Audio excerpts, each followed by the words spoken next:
আমেরিকার সাথে প্রতিরক্ষা চুক্তি করতে ব্যাপক তৎপরতা চালাচ্ছে সৌদি আরব। আগামী মাসে সৌদি ক্রাউন প্রিন্স মোহাম্মদ বিন সালমান ওয়াশিংটন সফরে যাচ্ছেন। সেই সফরেই ট্রাম্পের সাথে এই চুক্তি করতে চান তিনি।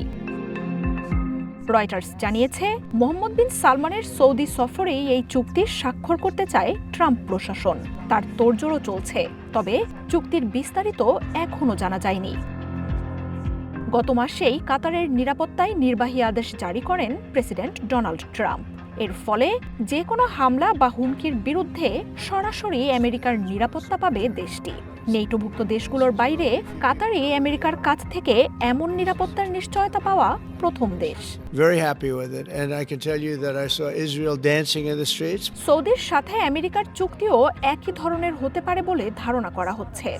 বহু বছর ধরেই এমন এক প্রতিরক্ষা চুক্তির জন্য ওয়াশিংটনকে চাপ দিচ্ছে রিয়াদ।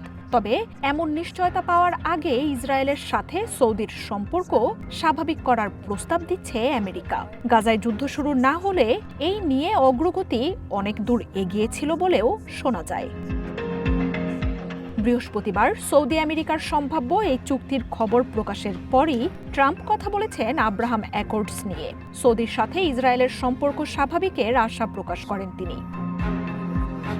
গত মাসেই পরমাণু শক্তিধর পাকিস্তানের সাথে যৌথ এক প্রতিরক্ষা চুক্তির ঘোষণা দেয় মোহাম্মদ বিন সালমানের প্রশাসন।